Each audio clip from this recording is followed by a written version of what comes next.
Bonsoir à toutes et tous pour cette étude biblique du mardi soir.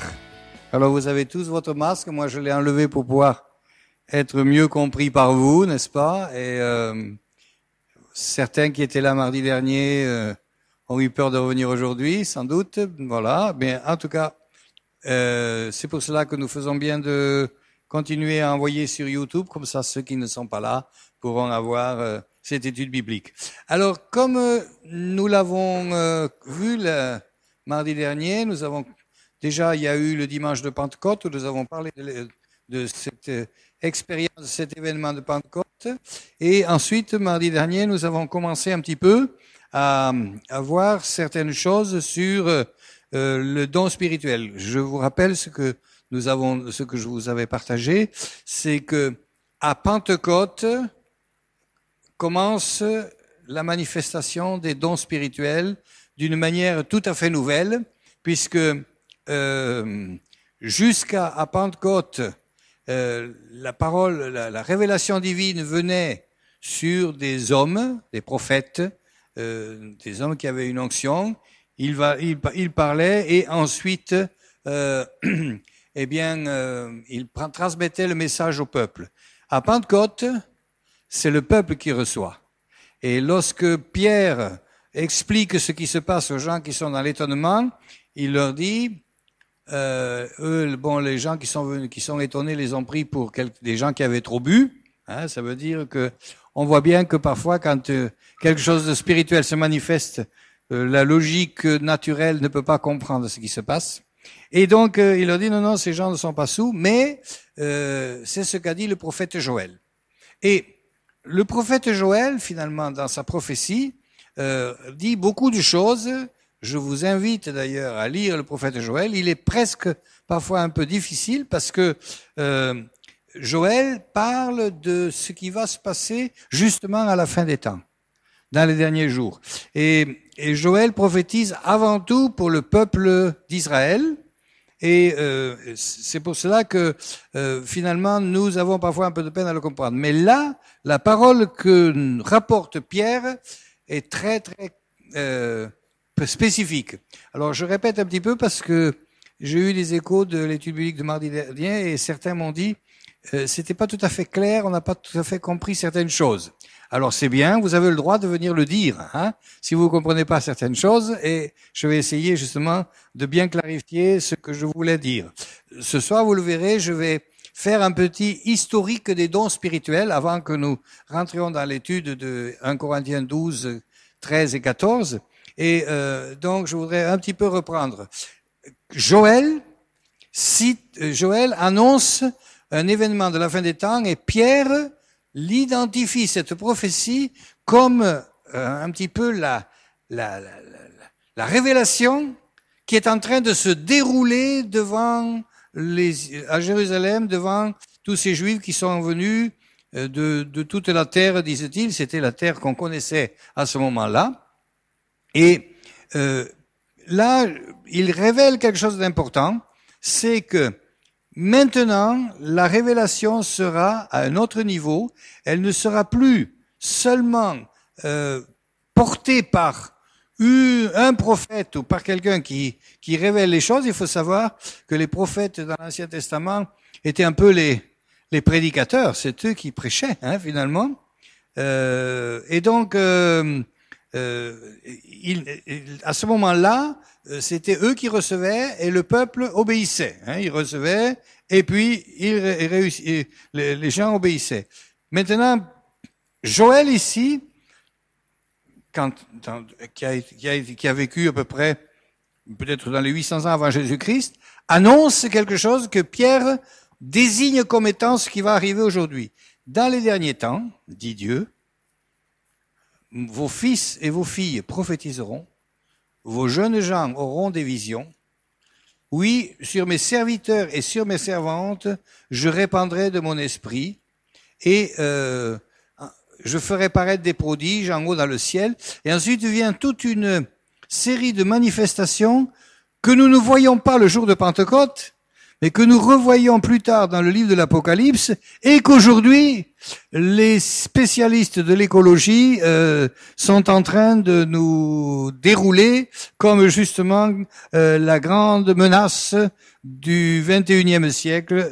Et donc, on peut voir que Joël, il n'était pas à côté de la plaque, puisque c'est maintenant, quelques milliers d'années après qu'il ait écrit ces choses. Et là, la nouveauté, et c'est pour cela que je dis les dons spirituels ont commencé à Pentecôte, la nouveauté, c'est que maintenant ce n'est plus un prédicateur, mais c'est les fils, les filles, les jeunes gens, les serviteurs et les servantes, excusez-moi du peu, les serviteurs et les servantes, ce sont les esclaves.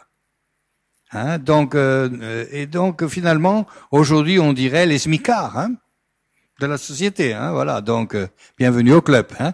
Et donc ici, c'est quelque chose de nouveau à Pentecôte, avec la naissance de l'Église, qui va avoir lieu dans l'histoire du peuple de Dieu, telle qu'elle est conçue. Maintenant, il y a quelque part c'est la fin de certains repères, la fin de certains ordres qui existaient. Maintenant, un nouvel ordre commence à Pentecôte, nous dit Pierre en citant Joël. Il est intéressant aussi de voir que justement, les disciples font souvent référence à des prophéties dites auparavant. Ça rend la crédibilité et aussi la sécurité plus certaine, puisque avec ces citations, quand elles s'accomplissent ou qu'elles sont en train de s'accomplir, on peut voir que Pierre, par exemple, il n'est pas venu comme ça avec une petite idée. Alors il cite plusieurs dans son message, mais ce n'est pas le sujet, donc je ne vais pas m'étaler, mais il cite plusieurs citations des psaumes et tout cela, que quand on lit le psaume, on l'aurait pas identifié comme cela. Et ici, j'aimerais dire ce que nous voyons de façon très claire, c'est la manière dont la parole prophétique dite dans l'Ancien Testament et peut-être aussi dans le Nouveau Testament s'exécute. C'est-à-dire que souvent, quand le prophète parle, il y a une parole qui est pour l'instantané, et puis, cette vague étant passée, viendront dans l'histoire après des nouvelles vagues qui feront que ces paroles prophétiques, tout d'un coup, à un moment donné, prendront de la valeur. Et la parole de Dieu n'est pas une parole, un livre philosophique ou avec une logique, avec une construction. La parole de Dieu, c'est Dieu qui parle et qui a souvent caché certaines de ses promesses pour que, au moment opportun, elles soient révélées, elles viennent à la lumière. Et ainsi, on peut voir. Alors, on a un exemple que j'aime citer, qu'on voit tous les ans quand on parle de Noël, quand il nous écrit dans Ésaïe 9, voici la Vierge enfantera. Le mot hébreu d'ailleurs peut vouloir dire vierge ou jeune fille. Et là, pour le coup, dans le contexte, c'était la femme du roi qui pouvait pas avoir d'enfant. Et le prophète dit, la jeune femme aura un enfant, et puis après, il décrit ce qu'est l'enfant, et ça n'est plus du tout ce qu'aura été le fils de ce roi, puisqu'il sera prince éternel, Dieu Emmanuel, Dieu avec nous, l'empire sera, le royaume de Dieu sera sur ses épaules, etc. Et là, nous voyons comment ça se passe. Par contre, ce qui est vrai, c'est que la reine a eu un enfant. Elle a eu un enfant. Et donc voilà, parfois Dieu, il nous dit une chose, et puis il y a d'autres choses qui sont dites, qu'on comprend pas, qui sont peut-être pas tout à fait à l'ordre du jour, et qui se révèlent. C'est cette manière que fonctionne la parole prophétique de l'Ancien Testament. C'est aussi pour ça que nous, les chrétiens, on a un peu de peine. D'ailleurs, c'est intéressant de voir aussi comment les Juifs interprètent l'Ancien Testament et comment nous, on l'interprète. Nous, on voit des antagonismes où les Juifs n'en voient pas, parce qu'ils ont la pensée sémite, la logique sémite est un peu différente que la nôtre, qui est plutôt de l'influence grecque, n'est-ce pas, avec la logique grecque. Et souvent, nous n'arrivons pas à concilier des choses, alors que pour la pensée sémite, c'est pas un problème. Et c'est pour cela d'ailleurs que nous devons aussi voir que malgré tout ce qui se passe, je m'étais sorti de la caméra, excuse-moi, Michael, Et donc, tout ce qui se passe dans des fois, parfois, Dieu le permet, et ça nous semble, mais pourquoi Dieu permet-il ça? Mais c'est horrible ce qui m'arrive. Et puis on voit que derrière ça, il y a une grande bénédiction qui a été préparée. Par exemple, c'est toute l'histoire de Joseph, qui a été, quand on lit l'histoire de Joseph, c'est très impressionnant. Et puis finalement, il a été le plus grand homme de l'histoire de ce moment-là. Voilà. Et donc c'est aussi ce que nous devons comprendre. C'est pour ça que dans la pensée sémite et dans les psaumes et tout cela, on n'a pas la tentation de saucissonner les choses comme nous le faisons. Voilà. Ça, c'était un petit peu pour dire. Alors, maintenant, j'aimerais continuer concernant les dons spirituels. Nous avons vu donc que à Pentecôte, il nous est dit, il y a d'abord eu un grand bruit qui ressemble au bruit du montagne de Sinaï lorsque Dieu a donné les 10 commandements à Moïse. Il y a eu un grand bruit, le peuple avait même peur. Et là, à Pentecôte, il y a aussi un grand bruit parce que de nouveau, on retrouve un peu les mêmes symboles, un peu différents à Pentecôte, mais quand même qu'on trouve sur le mont Sinaï lorsque Dieu a révélé la Torah au peuple d'Israël de ce moment-là. Eh bien, il y a le bruit, il y a le vent, il y a le feu, puis après il y a les langues qui sont sur chacune des 120 personnes qui sont dans cette chambre haute à l'attente de choses. Ce que nous avons vu aussi, et qui est pour moi très important, c'est que cette effusion du Saint-Esprit, elle a un précédent, 10 jours de prière. Jour et nuit d'ailleurs, ils étaient ensemble dans la chambre haute, et ensuite la spécificité. Et nous allons le voir parce que je vais faire ce soir un petit peu, avant de rentrer dans le 1 Corinthiens 12, faire un petit peu de l'historique des dons spirituels dans l'histoire jusqu'à nos jours. J'ai pas regardé à quelle heure j'ai commencé. À combien je suis là? J'ai déjà 17 minutes. Ouh là là. Bon. Et donc nous avons vu que c'est d'abord il y a ça, et puis la spécificité de ce que nous pouvons voir aussi, c'est que les disciples ont été transformés. Alors Pierre est un des grands exemples parce qu'il, comme toujours, il est le premier à prendre la parole, n'est-ce pas? Mais aussi les autres disciples, et nous voyons qu'après Pentecôte, les disciples ne sont plus les mêmes. Ils ne sont plus les râleurs qui se chipotent parfois parce qu'il y en a un qui veut être plus grand que l'autre. Ils ne sont plus des peureux comme quand ils sont tous partis lorsque Jésus a été arrêté. Pierre est allé jusqu'à renier Jésus et là maintenant, il ose dire, avant il avait peur d'une petite servante qui dit oui, tu étais un de ceux-là, et maintenant il ose dire, nous étions avec lui et vous l'avez crucifié. Voilà, donc ça change tout. Et j'aimerais, ça c'est une base pour toute notre étude sur les dons spirituels. Il y a cet aspect de la prière, cette attente que nous devons avoir, et ensuite, il faut que l'action du Saint-Esprit change quelque chose dans nos vies. Et nous allons voir cela un petit peu. Comme je vous le disais, maintenant, à Pentecôte, c'est pour tous. L'onction du Saint-Esprit pour tous. Ce n'est plus réservé à une aristocratie de l'esprit, si l'on peut dire, les chefs religieux et les prophètes.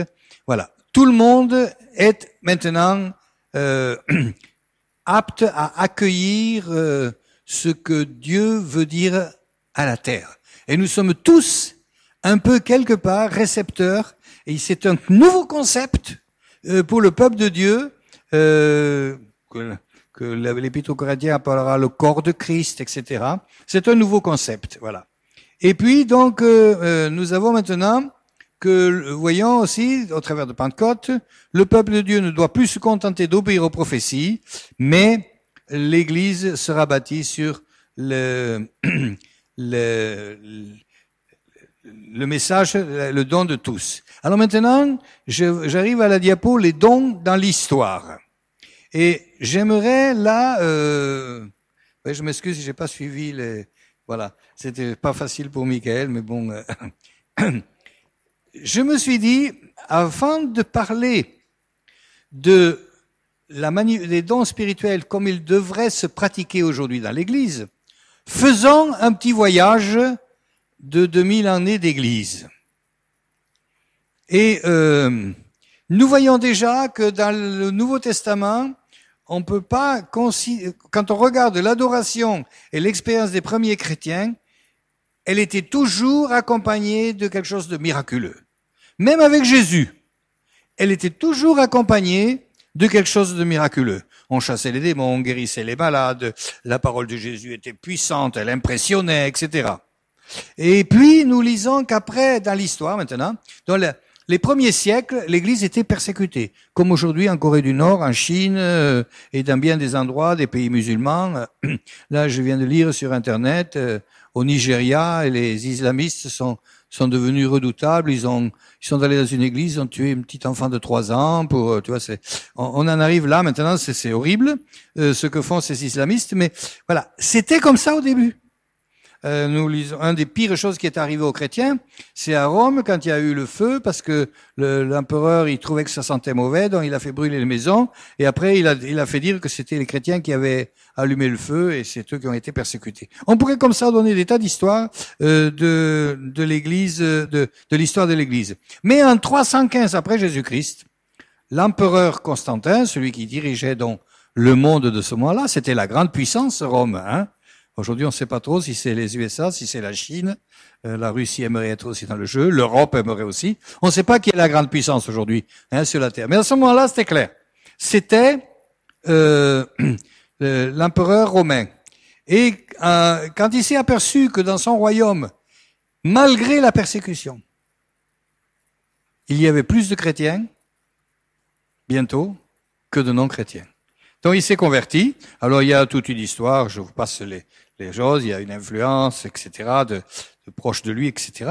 Et il a décrété que maintenant le christianisme devait devenir la religion d'Europe.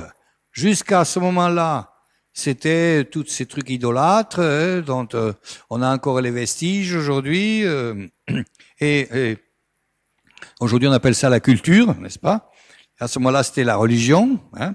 Et voilà que maintenant, il déclare ça. Mais à partir de ce moment-là, l'histoire de l'Église montre que l'Église a commencé à perdre de son essence, de sa valeur. Et par exemple, ce qui est assez spécifique, et ça, je ne sais pas si on peut dire à partir du 4 ou 5e siècle, on voit qu'à la place d'une foi personnelle et d'une expérience spirituelle, ont commencé à être instaurés les sacrements. À la place de la conversion, on a mis le baptême. À la place du baptême de l'esprit, on a mis le sacrement de confirmation, etc. Voilà. Donc, et finalement, on a institué des façons religieuses. Et petit à petit, les dons spirituels ont disparu. Toutefois, alors là, évidemment, comme j'ai pas beaucoup de temps, je n'ai pris que quelques-uns, on peut lire dans l'histoire de France qu'il y a toujours eu des manifestations de dons spirituels.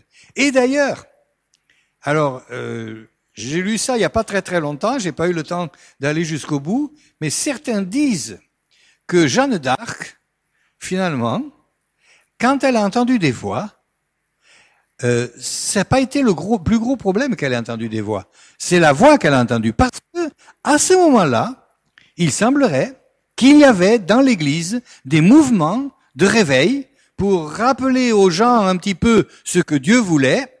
Et il y avait des gens qui prétendaient avoir entendu des voix, Dieu leur dire, il y a eu comme ça des belles choses aussi qui se faisaient dans l'Église. Donc, je ne suis pas en train de dire que Jeanne d'Arc avait un don spirituel, mais quelque part, ce phénomène n'était pas du temps de Jeanne d'Arc, quelque chose d'absolument inconnu pour le religieux. Et puis, nous voyons dans toute l'histoire de l'Église que petit à petit, ça s'est devenu une institution, et nous avons aujourd'hui évidemment la manifestation. Alors, j'aimerais revenir un petit peu sur quelques instants sur l'historique et citer quelques expériences de réveil pentecôtiste qui nous a amenés à l'église que nous sommes aujourd'hui. Alors maintenant je suis en train de faire un petit voyage historique, un peu d'histoire. Hein, ce n'est plus une exégèse que je fais, c'est un peu d'histoire. Au XIIe siècle, Jean Valdo, fondateur de l'église vaudoise, raconte qu'il attend une effusion de l'esprit et où l'on verra les fils et les filles prophétiser comme cela se faisait à Pentecôte. Et il faut pas oublier que monsieur Jean Valdo habitait dans la vallée du Rhône, il est d'origine là-bas, et il a amené un premier réveil qui a été vite étouffé par l'armée de ce moment-là, évidemment, hélas, avec la bénédiction du pape, et ce Jean Valdo a pu fuir en Italie, et là il a fait l'église vaudoise qu'on appelle la Chiesa Valdense, et nous avons en France pratiquement plus de ces églises, mais en Italie, elle existe toujours. Et Jean Valdo était le précurseur de la Réforme. La Réforme, n'oublions pas que c'est pas quelque chose que Luther a inventé comme ça. Il a repris beaucoup de principes que Jean Valdo, qu'on a tué pour ça, et lui, il a pris le risque de se faire tuer aussi. Et alors, la Réforme, il y a beaucoup de choses, je suis pas en train, mais si vous allez visiter le musée du désert dans les Cévennes, hein, ça vous allez voir qu'il y a des histoires qui sont racontées, et entre autres, quand les Camisards se cachaient là-bas près de Alès et dans ces endroits là-bas, hein, dans le Gard, pour faire des cultes, quand les dragons venaient pour aller pour persécuter ou pour tuer ces gens qui se rassemblaient puisque c'était illégal, il y a eu des bébés qui normalement ne parlaient pas, qui ont prophétisé pour que les gens partent, et comme ça ils ont eu leur vie sauvée. Ça vous pouvez le trouver. Alors qu'aujourd'hui l'Église protestante unie n'est pas du tout pour le prophétie et tout ça, mais ce sont des miracles qui ont eu lieu là du temps de la Réforme. Et après, il y a toute une série d'hommes, et je voulais justement en citer quelques-uns parce que il y a quelque chose qu'on retrouve toujours avec ces hommes qui ont été à l'origine. John Wesley, c'est 1703-1791, fondateur de l'Église méthodiste, qui est en France un petit mouvement, mais qui est très important en Angleterre et en Suisse et en Allemagne, tout ça.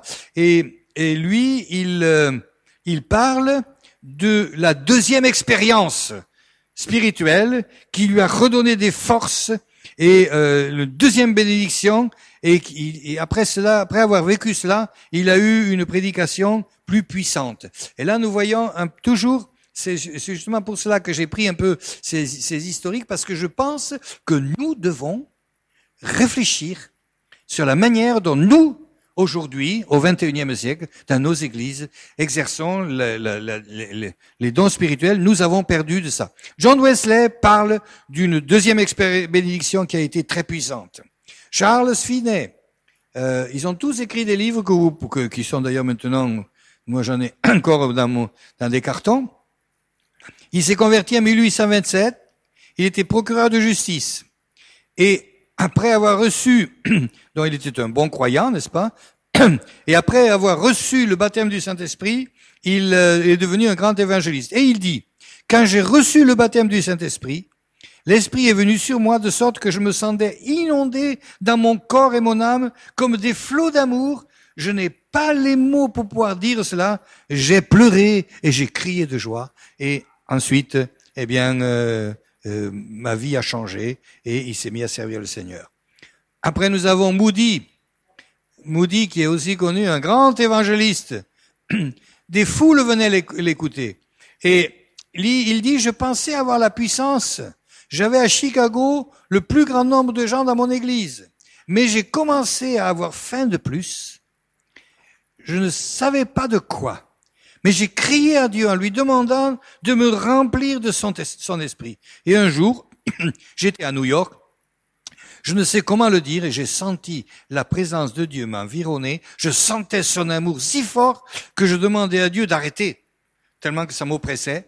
Pour rien au monde, aujourd'hui par contre, je voudrais revenir sur l'état dans lequel j'étais avant. Et là, dans cet homme, qui alors lui, pour le coup, était déjà évangéliste, après avoir fait cette expérience du baptême du Saint-Esprit qui s'était éteint, justement, comme nous l'avons vu, eh bien, il a vu un changement et fait une expérience forte. Et ça, c'est un message que je vais vous redire et redire, il me semble, Église Nouvelle Vie Dieppe, nous devons avoir des expériences spirituelles fortes. 1904, Evan Roberts, au Pays de Galles. C'est de ce réveil qu'est née l'Église apostolique. Il était le fils d'un charbonnier. Il vendait du charbon. Mais depuis l'âge de 12 ans, il travaillait dans les mines de charbon avec son père. Partout où il allait, il prenait sa Bible pour la lire. Il disait, il y a une différence entre l'œuvre du Saint-Esprit à la conversion et l'œuvre de l'Esprit lors du baptême du Saint-Esprit. Et lui, son témoignage était comme cela, c'est quand il est devenu un jeune homme, il avait 20 quelques années, il a fait une expérience toutes les nuits, de 2h à 6h du matin, il était dans une espèce d'extase. Il se demandait ce qui lui arrivait. Et on n'a jamais pu lui expliquer. On l'a même dit, attention, c'est un truc mystique, fais attention. Et finalement, il n'a pas pu renvoyer cela. Il a essayé, il n'y a pas renvoyé. Et au travers de lui a commencé un grand réveil. Et des dizaines de milliers de personnes se sont converties. Et en fin mars, donc ça a commencé en 1904 et en 1905, on comptait 85 000 conversions dans le petit coin de Pénigros, là-bas au Pays de Galles. Et il disait, il n'y a pas de pentecôtiste sans Golgotha. Hein, son message c'était, il faut venir au pied de la croix, recevoir Jésus, demander pardon pour ses péchés, avant de pouvoir recevoir la plénitude. Et d'ailleurs, ce réveil a été magnifique. Hein, et suite à cela, il y avait plus de vols, les bistrots ont fermé, les théâtres ont été désertés, on n'entend plus de jurons et de blasphèmes. Et là, c'est posé un problème pour les chevaux sortaient le charbon des mines. Et ils étaient habitués à obéir à des coups de fouet bruts et à des blasphèmes et des... vous savez comment, du langage de charretier. Après, ces gens qui commandaient les chevaux se sont convertis, et après ils ont dit, on peut plus maintenant dire tous ces blasphèmes, et ils ont dit Ukoko, Ukoko, Ukoko, mais le problème c'est que pour eux ça voulait rien dire. Et ils ont dû donc changer les chevaux pour les éduquer dans le nouveau langage. Ah, c'est l'histoire, voilà. Et puis finalement, même la police n'avait plus rien à faire et le procureur a rendu à la ville ses gants blancs qui se servaient pour juger puisque il n'y avait plus personne. Après, il y a encore un autre réveil qui nous a un peu impacté ici. Maintenant, on va parler un petit peu de la France, Cocorico, n'est-ce pas? En 1906, à Los Angeles, voilà encore une réunion où est revenue la manifestation des dons spirituels qui avait été oubliée. Donc je vous rappelle que c'est historique, ce sont des dates où on nous montre que cette révélation des dons spirituels de Pentecôte et ceux que nous allons voir lorsque nous allons faire les études de 1 Corinthiens 12, 13 et 14, eh bien, ça ne se pratiquait plus dans le christianisme, à part dans certains endroits exceptionnels, mais il y a toujours eu des manifestations. Et donc, ils se sont réunis, c'était lors du week-end de Pâques, et ils ont fait une réunion de prière qui a commencé à 19h et qui a duré 3 jours. Et donc, ça c'est aussi quelque chose qu'on entend du temps de Pays de Galles aussi. Les gens ne dormaient presque plus, ils étaient dans la louange et ils pouvaient avoir travaillé, ils n'étaient pas fatigués. C'est des miracles qui se faisaient à un moment donné. Quand il y a une puissance de l'esprit qui se manifeste, des choses extraordinaires se passent. Et puis, dans ce lieu a donné naissance aux assemblées de Dieu dans beaucoup de pays du monde. Et de cette église, d'ailleurs, après, sont partis vers l'Afrique, vers l'Inde et de nombreux pays, des missionnaires. Maintenant, pour terminer, la manifestation des dons spirituels chez nous en France. En 1909, voyez, 1905 au Pays de Galles, 1906 à Los Angeles, ou Los Angeles si on veut le prononcer en espagnol, et en 1909, les hommes et les femmes qui ont vécu ce réveil commencent à l'exporter. Et en 1909, à Paris et au Havre, sont venus des évangélistes. Et entre autres, l'évangéliste anglais Douglas Scott, qui était un musicien de carrière. Il s'était converti en 1926 lors d'une évangélisation en plein air organisée par George Jeffrey. Il voulait aller en mission en Afrique. Il est venu habiter en 1911 au Havre pour apprendre le français. Et là, il fut accueilli par une Suissesse, Mademoiselle Biolay, qui tenait un restaurant sans alcool au Havre. Ça, j'en ai... Ah ouais. Ah ouais, lui, il me dit que c'est pas bien écrit, c'est vrai. Elle mit la salle de son restaurant pour des cultes à disposition. Et donc, ce évangéliste anglais Douglas Scott, qui était donc un disciple d'un Jeffreys, qui lui, Jeffreys était venu un peu plus tôt en 1909 en France. Lui, ensuite, est venu là pour apprendre le français parce qu'il voulait être missionnaire en Afrique. Et il s'est installé donc au Havre. Et là, ensuite, il a prêché « Le temps des miracles n'est pas fini ». Et bientôt, il y eut au Havre 2 églises de plus de 200 personnes. Et là, un pasteur baptiste, Pierre Nicole, je crois que Mémé en a parlé, se joignant à lui au moment où pour développer cette œuvre, ce qui changeait. Alors, le pasteur Pierre Nicole était un pasteur baptiste, c'est-à-dire que il ne croyait pas à la manifestation des dons spirituels, mais il s'est joint, il a fait l'expérience, et ensuite il y a eu dans 2 églises au Havre qui ont ensuite propagé la parole. Et avant le commencement que la Deuxième Guerre mondiale n'éclate, il y avait déjà en France 50 églises pentecôtistes. Et à la fin de la guerre, jusqu'à ce jour, l'œuvre de Dieu a continué. Et voilà que aujourd'hui, eh bien, nous sommes, une de ces églises, avec l'église évangélique, qui croyons à cette révélation de la manifestation des dons spirituels. Voilà, ce soir, je voulais seulement montrer un petit peu comment ce phénomène est revenu, dont nous avons parlé à Pentecôte, qui s'était éteint. Et je voulais justement aussi, avec ces quelques témoignages, voir, il y a une caractéristique dans la manifestation des dons spirituels, l'expérience que fait celui qui reçoit. Et nous devons, nous aussi, maintenant, essayer de faire comme ces hommes dont nous avons parlé, John Wesley, Charles Finney, Moody, Evan Roberts et tout cela, nous ouvrir à recevoir du Saint-Esprit quelque chose qui change nos cœurs, qui change nos vies, afin qu'à notre tour, nous puissions demain être des propagateurs de la bonne parole. Et maintenant, nous le voyons tous, ce n'est pas la spécificité de quelques grands prédicateurs, c'est pour nous tous. Dans les derniers temps, dit Dieu, vos fils et vos filles prophétiseront, vos jeunes gens auront des visions, les anciens peuvent avoir des rêves.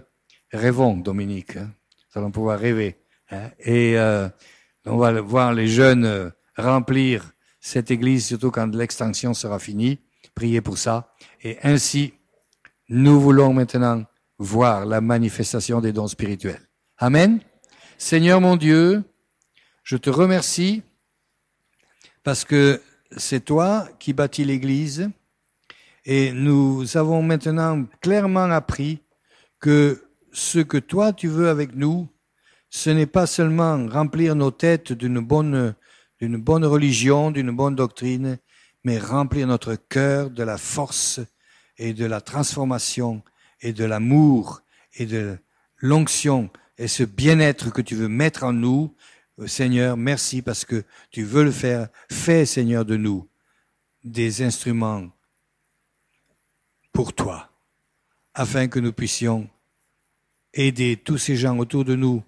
Et nous savons qu'il y en a de plus en plus qui sont dans l'angoisse, dans la peur et tout cela. Seigneur, en toi, nous avons trouvé la paix et la joie. Amen.